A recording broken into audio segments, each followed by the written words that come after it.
Hi, welcome back to the channel. In this video, I want to talk to you about Russia and specifically Gazprom, which is the 32nd largest company in the world and owns and supplies Russia's natural gas reserves. And this is a really important company because Russia has the largest supplies of natural gas in the world, and it is the biggest supplier of this energy source to Europe.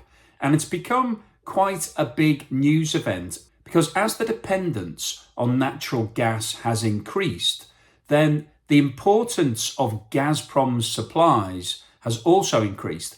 And because Gazprom is owned by the Russian state, there are geopolitical implications of this supply. And that's led to the US becoming involved. And one of the focal points over recent times has been the construction of a second major pipeline from Russia to Europe called Nord Stream 2.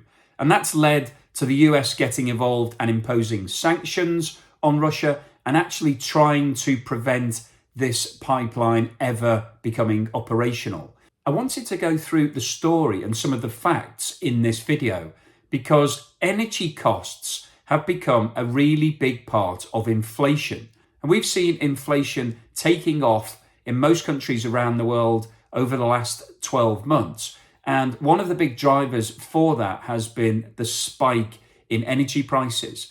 And there are some accusations around the Gazprom situation that Russia have been deliberately holding back supply in order to push prices up to try to put pressure on everybody to approve Nord Stream 2. So it's a geopolitical issue, but it's also quite important for the global economy because the increase in natural gas prices is increasing energy costs for households and is driving up inflation, which is linked to interest rates and the success of the global economy. So there's a really close interrelation here between what's happening on the ground level for people and prices and inflation and what's going on in the political arena in terms of Russia wanting to get their Nord Stream 2 pipeline approved.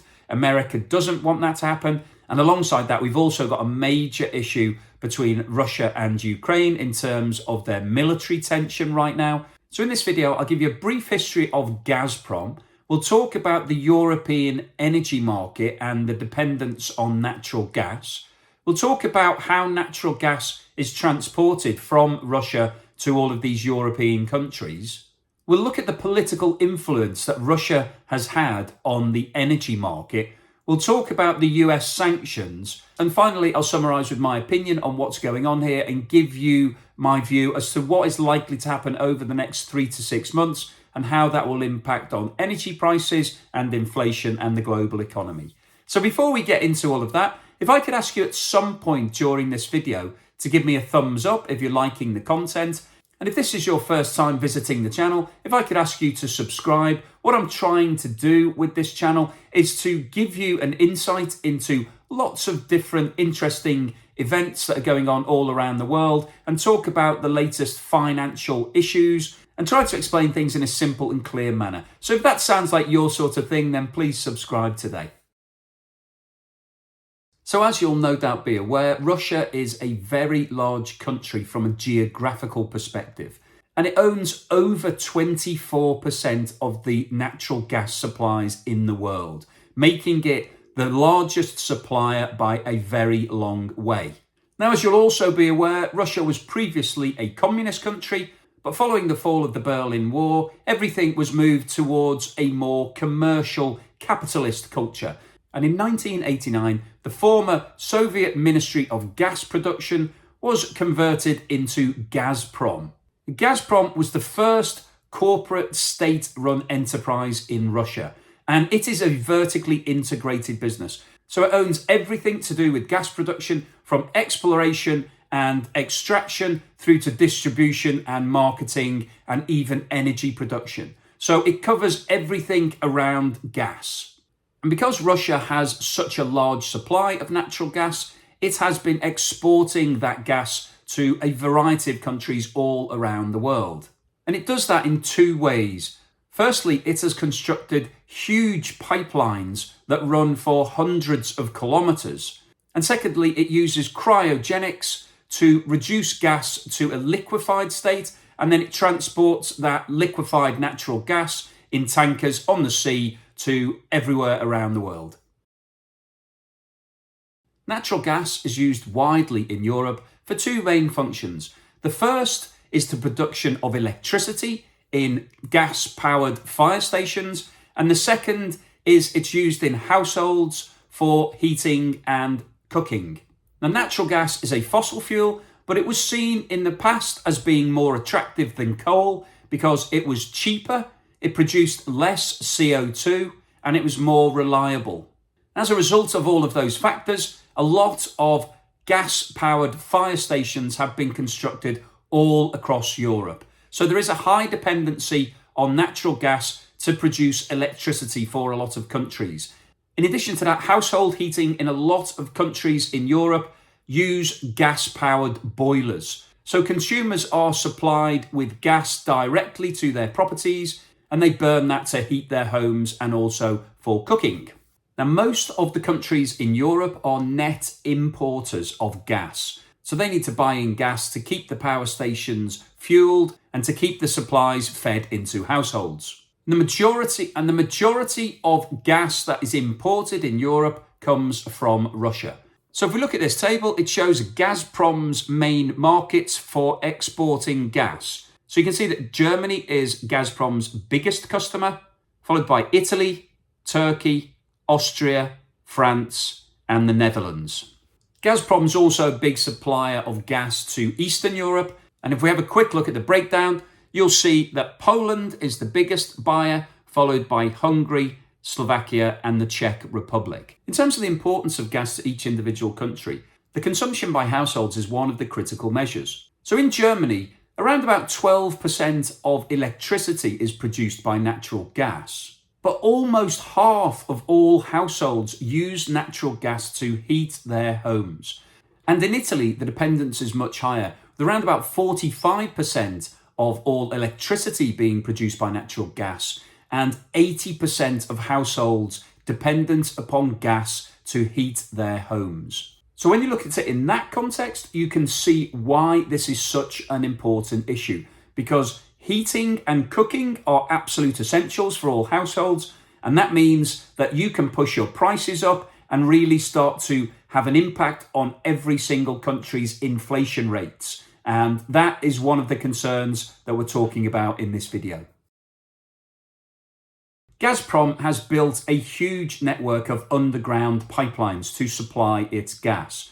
It has a full infrastructure within Russia, but it's also built some major pipelines that supply overseas countries. And these are really impressive projects from a structural perspective because they're having to bury these pipes underneath the sea for hundreds of kilometres. So quite an impressive engineering feat. Have a quick look at the four biggest pipelines that Russia operates. The first is Turkstream, which has a major section underneath the Black Sea and supplies Turkey directly. The second is Blue Stream, which also goes under the Black Sea and supplies Turkey. The third is Yamal, which is an onshore pipeline that runs through Belarus, Poland, and Germany. And the fourth is Nord Stream, which is a subterranean pipeline under the Baltic Sea that supplies gas directly to Germany. And it's Nord Stream that is part of the political tension that I wanted to talk about in this video. Now, Nord Stream 1 is a massive project.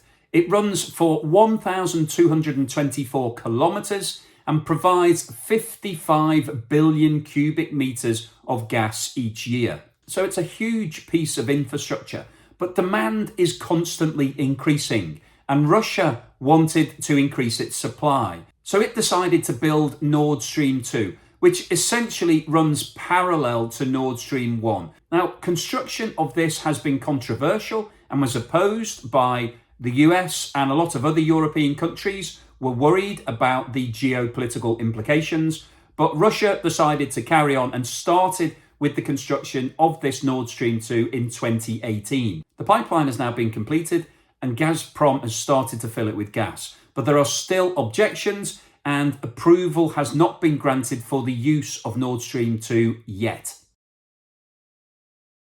So what are the potential political implications of allowing Gazprom to open and operate Nord Stream 2?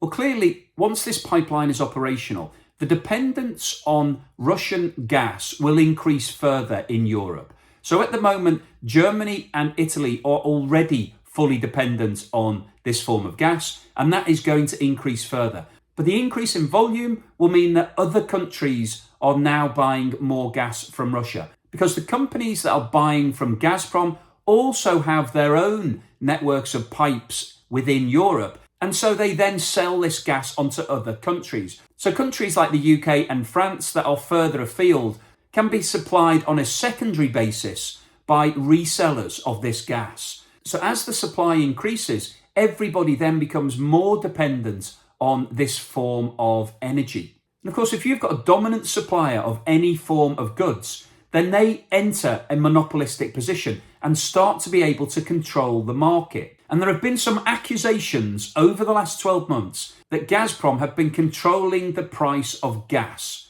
So if we have a look at what's happened with the price of gas over the last year or so, we can see that prior to the pandemic, prices were running at around about $3. Then we entered the pandemic and we hit a low of about $1.77. And then as we came out of lockdown, prices started to move upwards as demand increased. And we saw prices hit a high of $5.65 in September 21, which is an increase of more than 300% from the low point. And prices have come back down to a more normalized level. But the concern here is that when you've got somebody that is in control of the supply, then they have the power to influence the price in each market. And we've seen some major repercussions of these movements in energy prices. So in the UK, for example, we've seen 28 energy providers go bust in the last 6 months because they were having to supply gas on fixed term contracts, but they were buying in the spot market. And as that price spiked, it meant that they were making such big losses that it was unsustainable and they went bankrupt. So it does have a direct impact on companies, but more importantly, it's had a massive impact on inflation. So inflation all across Europe has increased dramatically, partly because of the massive movements in energy costs. So the impact of these energy price movements is really quite important for the economies of all the world. So the concern here is that once this new pipeline is open and everybody becomes more dependent on increased supply from Russia, that gives Russia more control and enables them to start using it as a political weapon to influence countries to agree to various other political strategies. So the US has been firmly opposed to Nord Stream 2 since it was proposed. And there were sanctions introduced against Russia to prevent it opening this new pipeline. Now, those tensions have increased over recent times following the military moves by Russia against the Ukraine. So I won't go into the full history between Russia and the Ukraine, but if we touch briefly on recent events, back in 2014, Russia invaded the Ukraine and annexed Crimea. Now, the recent tension has been caused by Ukraine considering joining NATO, and Russia is firmly opposed to Ukraine being a member of NATO because it has a massive landmass border with the Ukraine, and therefore if there was to be any form of military action, Russia is concerned that NATO would be able to amass troops along this huge border. So in response to this potential joining of NATO, Russia have now positioned 100,000 troops all across the Ukraine border and is threatening military action. And the US believes that without further sanctions, Russia intends to invade Ukraine. So we've got a real live political situation here in terms of military tension, and the new pipeline has been brought into the equation for this. And the US firmly believes that the pipeline is part of Russia's intent to increase its geopolitical influence over the rest of Europe, which will then have an influence on the discussions about the Ukraine and whether it could join NATO. So what's the summary and conclusion here? Well, natural resources have been a major form of power for as long as everybody can remember. If you've got a big supply of something that other people want, then that puts you into a powerful position. And that's exactly the situation with Russia and Gazprom with natural gas. Everybody has built up a reliance and dependence in Europe on natural gas, and because nobody else has enough of it as a natural resource, they are now dependent on Russia supplying them with that raw material.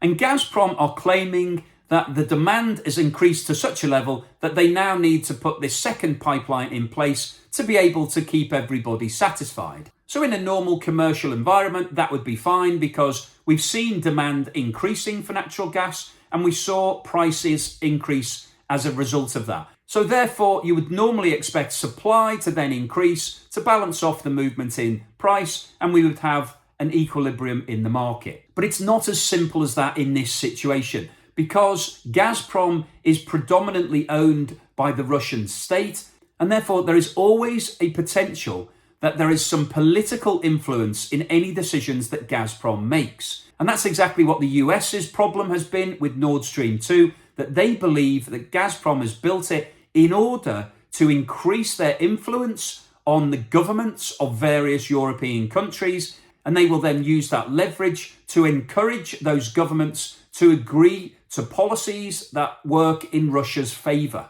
So it's a really difficult puzzle to crack, because on a pure demand and supply basis, there is demand for natural gas, and therefore we need to have a higher supply of Russian gas moving into Europe. But the problem with that is that it does then open up the risk of political influence.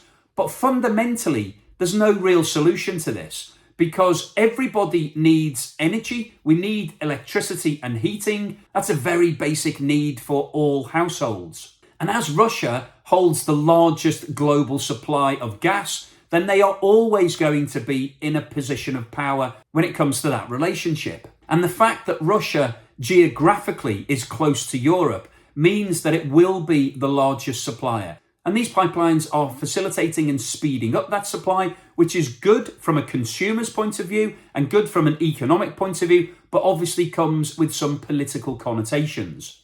So my view on this is that I think there potentially is a risk that Russia is trying to influence the rest of Europe with regards to this natural gas supply, but there's no way around it. We can't avoid the fact that everybody needs more natural gas right now, and Russia is the main supplier. So unfortunately, there doesn't look like there's any other option but to allow Nord Stream 2 to open and to get that gas flowing. What we need here is politicians to be strong and to split any form of decisions away from economic influence. So we shouldn't be allowing Gazprom to restrict supply and control the price. But unfortunately, when you've got a pseudo-monopolistic position like we have here, there's no real way around that. If they want to restrict supply, then they can. It's exactly the same power that OPEC has with regards to oil production and oil supply. When they contract the supply, that means that oil prices rise.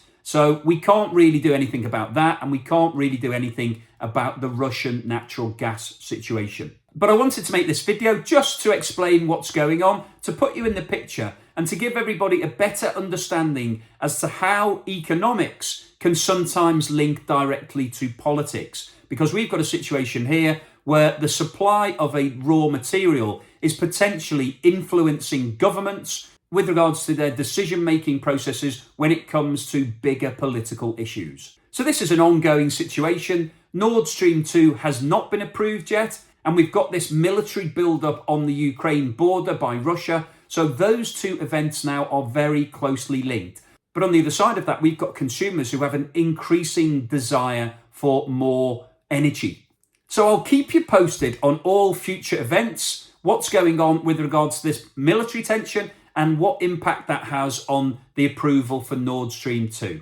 So hopefully you found this interesting and enjoyable. If you did, then please give me a thumbs up, and don't forget to subscribe if you haven't done so already.